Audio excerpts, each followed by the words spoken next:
What's going on, everybody, and welcome back to another episode of Ranked by James, where today you get to watch as someone new tears through Scream 7. Yeah, people seem to really not like the film, so I'm here to throw my 2 cents in because it sure matters. My opinion on the matter, it sure matters. Anyway, yeah, today, that's our objective. We rank all 7 Scream films, including the new 7th film that I just saw recently the other day. So, let's rank it. So coming in at number 7 is Scream 3. Now, I might get butchered for that one, but listen, I think Scream 3 is worse. I mean, I think they're both not great films, but they both also suffer from the same issues. You know, they both suffered from rewrites due to a bunch of controversy. There was a bunch of behind-the-scenes nonsense that was going on that made them kind of really had to scramble together something to really figure out what to do. And I think that Scream 3 unfortunately did a weaker job with it. You know, I think the killer, spoilers, there's going to be spoilers in this video, by the way. The Ghostface killer being Roman. Firstly, I guess, it's cool that there's only one. That's the only time that that's ever happened. There's only one Ghostface killer in this movie. But that's kind of where the positives end, you know? It's some random guy that we don't really see in the movie. Like, we don't really get to know anything about him until the end. He gets unmasked, and Sidney's like, "Who are you?" And then he goes on this whole spiel about how he's actually Sidney's long-lost brother that the mother cast aside in favor of Sidney, and he's coming back for revenge after all the Ghostface killings. I think it's ridiculous. Like, how many times in this franchise is there gonna be, like, some long-lost brother or some bastard son or crazed mother, you know, like, that we've never heard of before in any other movie? Like, I think Scream 3 is the one that does the most jumping of the shark of the whole series. You know, there's a number of these that do kind of go overboard and go kind of crazy with the stuff that they do, but 3 is the one that I think does it the most. But there is still things to like about this. Like, this isn't the worst movie ever made. This isn't Freddy's Dead. This isn't Halloween 5 or Resurrection. I think the main storyline that they're going with before the killer reveal is cool. The fact that it's set on a literal movie set where, you know, the characters are being played by, you know, actors within the movie, and they're all getting killed, and some of the cameos are fun. Although a little ridiculous at times, there's still some fun to be had. But I just think that overall, at the end of the day, Scream 3 is still, to this day, to me, the weakest one in the series. Coming in at number 6 is gonna be Scream 7. I mean, yeah, it's not really gonna be that much higher than second to last, although I will give it credit for the fact that I think people are going a little bit overboard and are saying a little bit crazy things in their, you know, trashing of this movie. Like, it's really not that bad. For all the rewrites and crap that they had to go through, and, you know, the new directors and the new actors and everything that they had to do to get this movie even to be made, I think this is a totally serviceable final product. Like, I think the writing was on the wall to begin with after they fired that actress and then Jenna Ortega left to do Wednesday or whatever.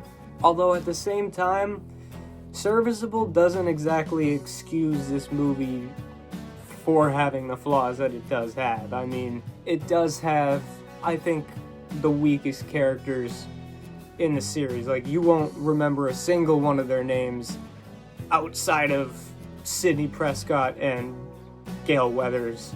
And the ending, the whole Ghostface reveal, I think is done in the weirdest way possible. There's 2 killers. One of them is wicked obvious from the get-go. Like, yeah, you know, she's the killer. And although I like her motivation, being that she's a fan of Sidney Prescott and everything that she's done, and her story of overcoming her trauma and her, killers basically gave her the strength to kill her abusive husband.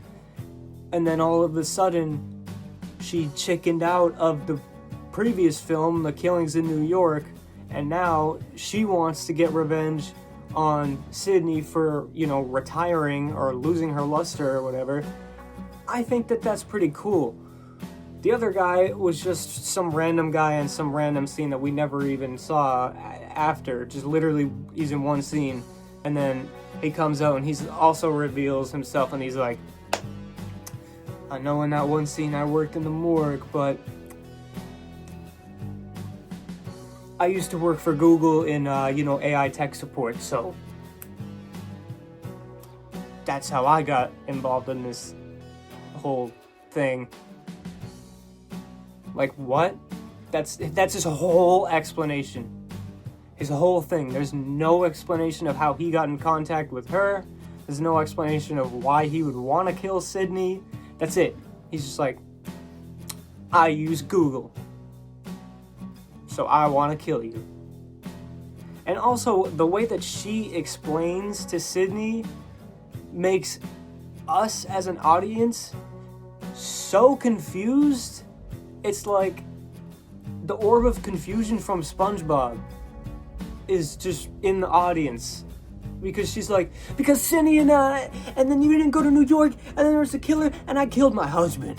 Because you gave me the inspiration to kill my abusive husband, and then you didn't go to New York, so I decided to move in next to you and plot this whole thing out, and now I want to kill you. And she's like, so like, it's a mile a minute, and then you add that to the fact that people are getting stabbed like 7, 8, 9, 10, 11, 12 times in the stomach and the chest and the heart and the leg, and walking away and running away in like seconds, like it was nothing. It's like, dude, like, come on. Like, I know I said Scream 3 jumps the shark in terms of its revelation being ridiculous, but this jumps the shark in terms of people's survival rate being ridiculous. Although I will say, I do like the angle with Sidney and her daughter. I really like the actress who portrayed her daughter. I think that those two have a great dynamic together in this movie, and that's what I really think brings this movie back for me and helps it not be last place, is those two together and their dynamic. Although they don't really explore it as much as I think they should have. I think that's something that's you could also file under the complaint section. I think that there's a lot of room for growth in the future, and I'm pretty sure that that's where they're gonna go in Scream 8, which I'm excited to see. And I think it has some really good kills too, some really original, unique kills that we don't really see from the rest of the series. So overall, I don't think that this is a bad movie. I just think that this is serviceable. I think that it's a movie that could have and would have and maybe should have been better, but under the circumstances that they had to deal with, this is what we ended up with, and I guess there's nothing we can really do about it. So at the end of the day, for me at least, Scream 7 ends up at number 6. At number 5 for me, we've got Scream 6. Now, between 7 and 6, I think that there is a significant leap in quality. I think that there's a lot to be liked about this. You know, it follows the characters that were introduced in Scream 5, and I think that Scream 5 did such a great job of building them up as, the future leads of the series, that it's fun following them without the help of Gale or Sidney or Dewey or, whoever else. I think the New York City setting helps as well. It allows for unique and more tense scenes that we've never seen within the franchise. Like, for example, when they're, trying to crawl across the building with just one ladder to escape Ghostface, or the scene in the subway where there's a bunch of people with masks on because it's set during the Halloween season. So there's a bunch of people with the masks on and Ghostface is in there, and you know he's in there, but you don't know which one he is or where he is because he's buried in all of these people. And of course the scene in like the little shopping mart where he comes in with a shotgun and just starts blowing people away. These are some of the most tense scenes in the entire franchise. I mean, it's amazing. I think the only two things that really bring it down this low on the list are that, one, I just don't really care for the killer reveals. It's three people this time, and their whole motive is, yeah, we're all relatives, and you killed a family member of ours in the last movie, so we're here to kill you. Like, okay.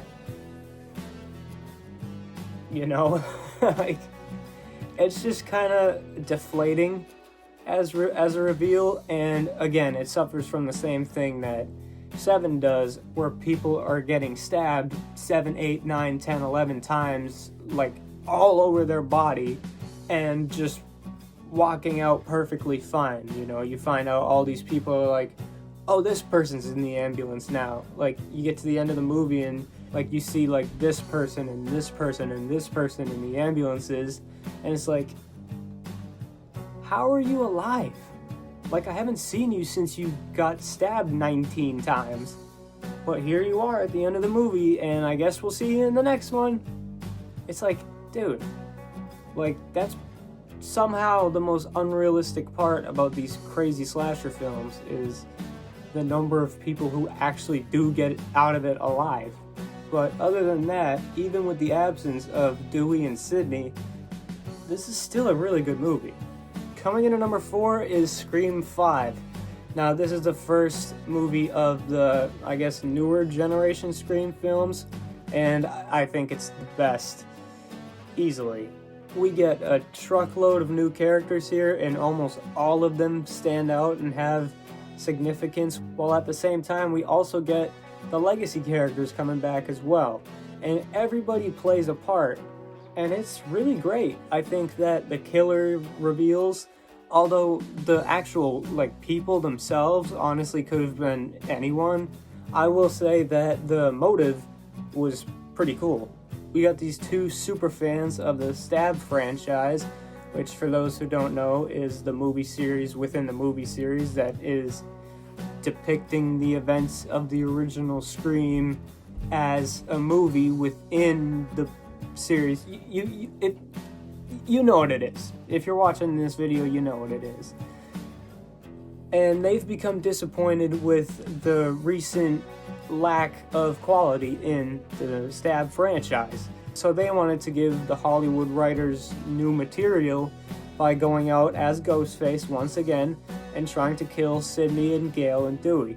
And they actually successfully managed to kill Dewey, which was a pretty crazy scene. Like, most of us didn't expect that to happen, and once it did, I think that's when people were like, oh crap, this movie isn't playing around.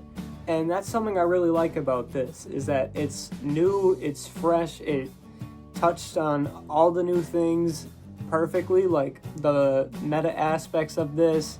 Everything that it went for, I think, worked, and especially for this being the first movie not to be directed by Wes Craven. I think Radio Silence took over the series and made it their own, and they made it great. They made some legendary franchise characters in the process as well, and yeah, ultimately at the end of the day, I think that Scream 5 is awesome, and it's this high up at number 4. At number 3 for me is Scream 4. Now, there's a couple reasons why Scream 4 is this high up for me, and firstly, that's because it's one of the goriest in the series. I mean, there are some nasty moments in this movie that really don't even compare to any other film in the series, besides maybe 7. 7 has a good amount, but for a Scream film, this has some nasty, nasty moments. And another thing is that I think it's got some of the best killers in the series. I think the dude, I think his name is Charlie, is, he's cool. He's motivated due to his love of the Stab franchise and his love of the girl. And the girl, Jill, is Sidney's cousin, which, I said before how many of these, relatives of these people that we've never heard of are just going to come out of the woodwork as the killers. But this time, they made it work. She's jealous of Sidney's icon status as, like the sole survivor and, the final girl within this universe. And she wants a slice of that cake. Matter of fact, she wants to be the cake. She plans to kill Sidney, kill a bunch of others, and then frame it on her boyfriend. And there's literally a scene where she almost gets away with it. Like, she's literally at the point where she's jumping through tables and smashing herself into the wall to make it look like that she was injured and bruised before she got the one-up on the boyfriend and ended up killing him. It's really great. We also get more of the meta commentary that I think is done super great. We get a new character in here named Kirby, who ends up being one of the fan favorites, who actually ends up surviving and appearing in one of the sequels later on, which is pretty cool. So yeah, I think that there's really a lot to love about this film. It's Wes Craven's last film, and there's not too much negative to say. The only thing really that I'll say is that there is this really distracting lens flare on the camera. It's something that everybody brings up. If you've seen the movie, you know what I'm talking about. It just looks, the look of the film is just really weird. It's got a really weird look, like someone rubs something all over the camera before they said shoot. But ultimately, I think that this really was an awesome movie, so it's gonna come in at number 3. At number 2 is gonna be Scream 2. Now, the reason why Scream 2 is this high up is because basically it's just the closest there is to the original Scream. Scream 2, I think, is a really cool follow-up for a number of reasons. We get all of our surviving characters back. You got Sidney, Gale, Dewey, and Randy. And although Randy does die, which I'm not sure how big of a fan I am of that decision. I think that there was still more that you could have done with him. But that aside, I think that Scream 2 just has that same vibe as the original. Even though it's got, a different location, they're in college now. But just because it was within that same era of the original Scream, that was half the charm of the original. That's half of what made it so great, is that it's such a time capsule, I think, of horror at that time. And they bring up all of the same things that made the original so good, Instead of talking about the state of horror, they bring up sequels. And they talk about oh, we're in a sequel now, so here are the rules. And although the death scenes aren't particularly memorable, I will say the killers are some of the best in the series by far. Firstly, you got Mickey, who actually aims to get caught and blame his killings on the moral panic that was going around at the time on violence in movies and video games. And then the second killer comes out and Sidney's like, wait a minute, Mrs. Loomis? And then that's when everything all pieces together. You get the iconic moment where Mickey's like, Billy's mother. And Sidney's like, oh, well, I guess that makes sense. It's Billy's mom, the killer from the first one who Sidney shot in the face. So, yeah, Scream 2 is a really cool movie, I think, and for me, it's going to be number 2. But coming in at number 1, where do you even begin? It's the original Scream. The movie that revolutionized the genre for a generation. I mean, literally, that's what happened. Horror was damn near dead, and then along comes Scream, and then it's alive again. Maybe it's not alive for that long, but we get so many classics out of just this film that its legacy can almost never go away. It's an unbelievable movie. It has one of the best opening scenes I've ever seen in a horror movie. I mean, just that kill. I mean, Drew Barrymore's strung up body. I mean, such an iconic moment. And like one of the most iconic character images anywhere. I mean, the Ghostface mask and the look is legendary. There's so many people who know exactly what it is, maybe don't know where it's from, but have seen the mask. You know, I was watching Scream the other day. It came on the cable, and my great aunt was in the room. This is a true story. My great aunt was in the room. She's 90 years old, and Ghostface came on the TV, and she literally said like, "Oh yeah, I don't think I've seen this movie, but I've definitely seen that face right there." Like, dude, everybody knows Ghostface, and how original and unique it is, you know, spelling out, actively telling you the rules of the genre is something completely original that you start to think like, how did it take till 1996 to think of this? Like, this is such an amazing concept. It's awesome. There's really like nothing more that can be said about Scream. It's a legendary movie. The killers, legendary. Billy and Stu, their psychotic nature, how Billy is kind of more like focused and kind of brooding and dialed in, and Stu is more just like psychotic and everywhere and almost like he's got like ADHD to the 10,000th power. It's awesome. Everything about this is awesome. All the moving parts, how everything comes together. You know, some of the kills in this are horror classics, as I mentioned. The one in the beginning, you know, the garage kill.